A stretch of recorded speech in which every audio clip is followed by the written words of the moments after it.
বন্ধুরা, পহেলা বৈশাখকে কেন্দ্র করে তরমুজের বীজ বপন করে তরমুজ কিভাবে বাজারজাত করা যায় তা নিয়ে আজকে কথা বলবো তরমুজ চাষি হাফিজুল ভাইয়ের সাথে। হাফিজুল ভাইয়ের বাসা হচ্ছে ঠাকুরগাঁ জেলার পীরগঞ্জ থানার সদরেই। তো একজন খামারি মূলত বীজ বপন করে না, বপন করে তার স্বপ্ন। এই বীজ বপন করতে এসে প্রাকৃতিক দুর্যোগ সহ নানান ঝামেলার সম্মুখীন হতে হয় অনেককেই, এবং একটা বীজ থেকে 60 দিন কিংবা 80 দিনে কিভাবে তরমুজ বাজারজাতকরণ করা, পরিচর্যা কিভাবে করতে হয়, অর্থাৎ 1 মাস বয়সী একটা তরমুজের চারার কীরকম পরিচর্যা করতে হয়, কিভাবে করতে হয় তাই নিয়ে কথা বলবো। আসসালামু আলাইকুম, এগ্রো গসিপ ইন বিডির পক্ষ থেকে আমি শামীম শ্রাবণ সবাইকে জানাচ্ছি আন্তরিক অভিনন্দন এবং শুভেচ্ছা। বন্ধু, আপনি যদি আমার চ্যানেলে নতুন হন অবশ্যই চ্যানেলটি সাবস্ক্রাইব করে পাশে থাকা বেল বাটনে ক্লিক করবেন এবং ভিডিওটিতে লাইক, শেয়ার এবং কমেন্টস করবেন। তাহলে চলুন দেখে আসি আজকের পুরো ভিডিওটি। বন্ধুরা, এখন আমরা কথা বলবো তরমুজ চাষি হাফিজুল হক ভাইয়ের সাথে। তাহলে চলুন আপনাদের নিয়ে যাচ্ছে হাফিজুল হক ভাইয়ের সাথে। ভাই আসসালামু আলাইকুম। ওয়ালাইকুম সালাম। আসসালামু আলাইকুম। ভাই ভালো আছেন? আচ্ছা। আপনার এই যে বিশাল তরমুজের ক্ষেত, এখানে টোটাল কত একর জমি? 6 একর জমি। 6 একর জমি। আচ্ছা, 6 একর জমিতে কতগুলো তরমুজের চারা লাগাইছেন? 12,000-এর উপর আছে। 6 একরে মোট তরমুজের চারা হলো 12,000। আচ্ছা, এই 12,000 সব কি আপনি চারা লাগাইছেন না বীজ লাগাইছেন? বীজ লাগাইছি। মূলত কোন জাতের চারা আপনার সবচাইতে ভালো ফলন হয় তরমুজের? তরমুজের চারা সবচেয়ে ভালো ফলন হয় বাংলালিং। বাংলালিং। আপনি 2-4টা জাতের তরমুজের চারার জাত বা বীজের? না, আমরা মূলত কয়েক বছর ধরে করতেছি বাংলালিংই করি। গ্যালোরি টেলোরি যেটা আমাদের আগের দেশি, ওটা ফলন কম, তারপর সাইজও ছোট। এটা সর্বোচ্চ সাইজ 20 কেজি 25 কেজি পর্যন্ত আনা যায়। একটা এই যে বাংলালিংকের তরমুজের সাইজ 20 থেকে 25 কেজি আনা যায়। এটা হাইব্রিড? এটা হাইব্রিড। সবচেয়ে মানে যদি যত্নের উপর। আপনি কতদিন ধরে তরমুজ চাষ করেন? আমরা তো বিগত 10 বছর ধরে করতেছি। 10 বছর ধরে আপনি তরমুজ চাষ করেন? তাহলে তো আপনার হেভি এক্সপিরিয়েন্স। আমার তো আরও পার্টনার আছে, তো আমি শুধু পরিচালনা করি। আচ্ছা, তো আপনি কি বলতে পারবেন এই তরমুজের বীজ কিভাবে রোপণ করতে হয় বা এই বীজের প্রসেসিংটা? বলতে পারবো। হ্যাঁ, একটু সবার উদ্দেশ্যে, দর্শকের উদ্দেশ্যে বলতেছি আমি যে এই যে গর্তটা খোঁড়ার 15 দিন পর চুন টুন সার টার দিয়ে এইটাতেই আমরা আসি। মানে এইটাতে আমরা আসি মূলত এই যে বীজটা বা এই চারাটা আপনি চারা লাগান না, এটা তো এটা আমি বীজ লাগাইছি। এই যে গর্ত করার পর 15 দিন পর চুন সার রাসায়নিক পানি দিয়ে তারপর বীজ রোপণ করছি, তারপরে এই বীজ হয়েছে। একটা চারায় কি পরিমাণ চুন দিয়েছেন আপনি? এটাতে একটা গর্ততে 100 গ্রামের কম আছে। একটা গর্তে 100 গ্রাম চুন? 100 গ্রামের কম। 100 গ্রামের কম চুন। আর সার আছে, রাসায়নিক সার মানে ইউরিয়া টিএসপি দানাদার বিভিন্ন রকমের মিশ্র। কতটুক দিচ্ছেন এটা? এটা ওই প্রতিটা 100 গ্রাম সব মিলিয়ে 100 গ্রাম? না, প্রতিটা একটা মনে হয় টিএসপি 100, ইউরিয়া 50, পটাশ 50, দানাদার হয়তো 20, সব মিলিয়ে মনে করেন। সব মিলিয়ে 200 থেকে 250 গ্রাম পর্যন্ত পড়ে। এলিমেন্টস অর্থাৎ টোটাল উপাদান পরে হচ্ছে 200 থেকে 250 গ্রাম। পড়ার পর আপনার হচ্ছে এই বীজটা হয়েছে, মানে এই বীজ থেকে এই চারাটা হয়েছে। বীজ থেকে এই চারাটা হলো। এই চারার বয়স কতদিন? এই চারার বয়স আজ থেকে 30 দিন। 30 দিন। আচ্ছা, তরমুজ মূলত যে তরমুজের বীজ বপন করার পর থেকে কতদিনের মধ্যে বাজারজাত করা যায়? 80 থেকে 90 দিনের মধ্যে বাজারজাত। 80 থেকে 90 দিন। তার মানে আপনি পহেলা বৈশাখে টার্গেট করেই? মানে রমজানের টার্গেট ছিল, রমজানের টার্গেটটা মিস হয়ে গেল, এখন পহেলা বৈশাখের টার্গেট। রমজানের টার্গেটটা মিস হওয়ার কারণ কি? রমজানের টার্গেটটা মিস হওয়ার কারণ যে প্রথমে যে চারা লাগাইছি, ওই চারাটা তো বৃষ্টির কারণে, দুর্যোগের কারণে চারা সম্পূর্ণ চলে গেল। তারপর বীজ দিলাম। বৃষ্টির কারণে আপনার এই চারাটা মূলত একদম গোটা টোটাল শেষ। 60,000-এর উপর টাকা ক্ষতি। মানে 60,000 টাকা আপনার লস হয়ে গেছে? মানে কতগুলো চারা লাগানো ছিল তখন? ওই 6 একরের চারা লাগাছিল। 6 একরে লাগানো ছিল না? তো যখন আপনার বৃষ্টিতে ক্ষতি হলো, তারপর নতুন করে আপনি আবার লাগালেন? নতুন করে এটা লাগালাম আবার।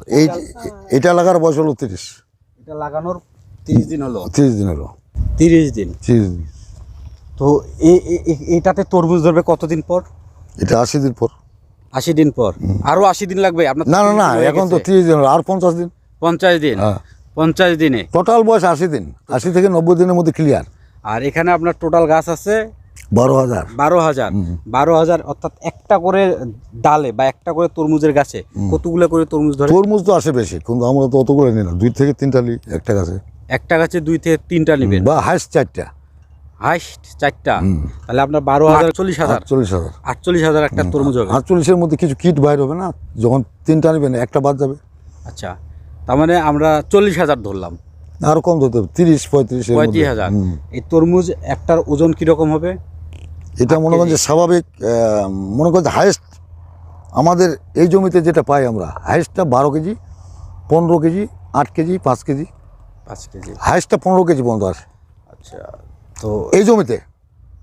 মানে টোটাল এই জমিতে আপনার কত টাকা ইনভেস্ট হয়েছে এখন পর্যন্ত? এখন পর্যন্ত প্রায় 3 লক্ষর মতো ইনভেস্ট। 3 লক্ষ টাকা, হয়তো 10-20 হাজার কম আছে আর কি। মানে অলমোস্ট 3 লক্ষ টাকা ইনভেস্ট। ইনভেস্ট, এটা কি বীজ কেনা, বীজ লেবার? কিনা, লেবার লাগানো, যা আছে জমি, কন্ট্রাক্ট সব আপনার এটা লিজের জমি? লিজের জমি, এটা এমপি সাহেবের জমি, লিজের জমি। আচ্ছা, আর এই জমিতে আপনি অলরেডি 3 লক্ষ টাকা খরচ করছেন, আরও যেহেতু 60 দিন বা 50 দিন, আর এখন বেশি খরচ নাই, 20-30-এর মধ্যে হয়ে যাবে। আর 20-30 হাজার টাকা খরচ হলে আপনার ওভার বা 40 এর মধ্যে। অর্থাৎ আপনার পুরো এই জমিটায় পুরো মানে ওই মাথা থেকে, একদম ওই মাথা থেকে, ওই কোণা থেকে, ওই মাথা ওই কোণা থেকে, একদম ওই যে ওই আম গাছের শেষ কোণা থেকে। আচ্ছা, টোটাল আপনার এখানে টাকা খরচ হলো 3 লক্ষ, 3.5 লক্ষ, 3.5 লক্ষর মধ্যে হয়ে যাবে আর কি, হয়ে যাবে না? আচ্ছা, তাহলে আপনি এখানে তরমুজ বিক্রি করবেন কত টাকা? এখন ভাই এটা তরমুজ তো কাঁচামাল, আচ্ছা কাঁচামালের বাজার যদি ভালো থাকে এক গাড়িতে 5 লক্ষ আসবে, আচ্ছা আর যদি না থাকে তো গড়েরাও 3 লক্ষ হবে না। আচ্ছা, এক গাড়িতে কয়টা তরমুজ যায়? এক গাড়িতে তরমুজ আপনার যদি মাথার মাল হয় তাহলে 1500, মাতার মাল কি? বড়টা হাইস্ট। অর্থাৎ বাইসে মানে খেতে সবচেয়ে সেরা যে মালটা, সেরাটা সেটাকে বলে মাতার মাল। মাথার মাল অর্থাৎ এই 1500। মালটা হলে 1500। হ্যাঁ, 1500 পিস দিলে এক গাড়ি, 1500 পিস দিলে এক গাড়ি। এক গাড়ি মালের দাম আনুমানিক কত হতে পারে? যদি বাজার ভালো থাকে মনে হয় 5 লক্ষর উপর হবে এক গাড়িতেই। এক গাড়িতে। কিন্তু আপনার এখানে হবে 30,000। কিন্তু আমার তো ওই যে প্রথম মাথার মালের দাম বেশি, দ্বিতীয়টার দাম কম, তৃতীয়টা মনে করেন যে বাজার। তারপর আনুমানিক 15 থেকে 20 লক্ষ টাকা। না, অত বেচায় না, দেখি কি হয় ভাগ্যে, বাজার ভালো থাকে 10 অবসর। একটা জমিতে যে বছর প্রথম তরমুজ করা হয়, তারপরে বছর তরমুজ করা 3 বছর, 3 বছর পর আবার। তাহলে আপনি তো বিগত 10 বছর ধরে নাকি তরমুজ করেন? এটাতে করে অন্য ফার্মে আছে, অন্য ওইটা প্লট আছে। হ্যাঁ, 21 সালে কি আপনার ব্যবসা হয়েছে তরমুজ? নাই, ব্যবসা নাই। ব্যবসা হয় নাই? ব্যবসা নাই। ব্যবসা না হওয়ার কারণ কি ছিল? বাজার কম, ফলন কম। বাজার কম, করোনার ইফেক্ট পড়ছিল আপনার ব্যবসা? হ্যাঁ, ওইটা করোনা ছিল। করোনার, হ্যাঁ। আর হচ্ছে এই 1 মাসের চারা, এই তরমুজের যে এই যে ডালটা, এই 1 মাসে কতবার ট্রিটমেন্ট করছেন এই চারাটা?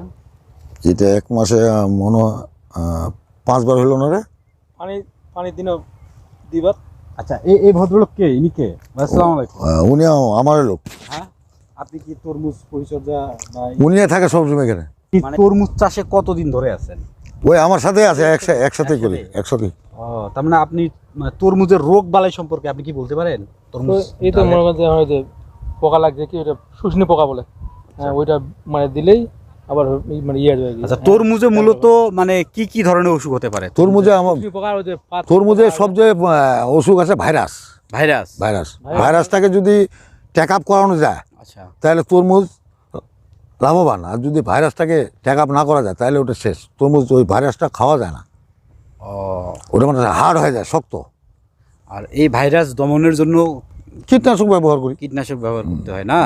আর কতদিন পর করতে হয় কীটনাশক ব্যবহার? এটা 1 সপ্তাহ 7 দিন পর। 7 দিন পর। 7 দিন আগে তো দিলে আবার রিফেক্ট হবে, আবার অন্য রোগ আক্রমণ করবে। ওই জন্য 7 দিন পর এটা করতে হয়।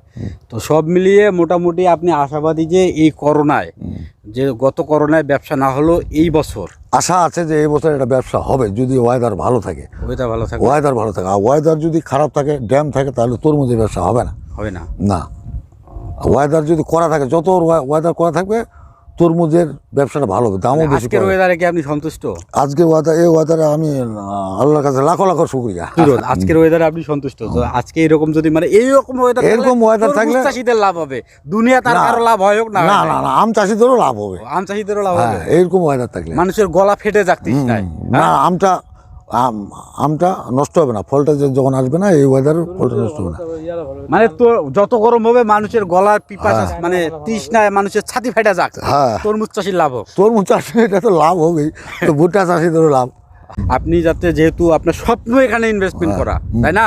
আর শুধু টাকা না, টাকা তো যেখানে সেখানে টাকা তো ইনভেস্ট করা যাবেই, তাই না? এটা খুব রিস্ক, এটা সবাই করতে পারে না, এটা মন বড় লাগে যে এই টাকাটা আমার চলেও যদি যায় আমার আফসোস নেই। চলে তো গেছলো মনে হয়। হ্যাঁ, একবার তো চলে গেল, আবার ইনভেস্ট করলাম। এটা যতক্ষণ পর্যন্ত তরমুজ বিক্রি করে টাকা পকেটে না ঢুকে, এটা লাভ লস বলা যাবে না। অর্থাৎ তরমুজের সাইজ যেরকম বড়, তরমুজ চাষির কলজা ওই রকম বড় হতে হয়, হ্যাঁ, তাই না? আচ্ছা, তো আপনার জন্য শুভকামনা থাকলো, আপনার মূল্যবান সময় আমাদেরকে দেওয়ার জন্য আপনাকে অসংখ্য ধন্যবাদ। ঠিক আছে, ভালো থাকবেন, পরবর্তীতে আবার কথা হবে। হ্যাঁ, আচ্ছা, আসসালামু আলাইকুম।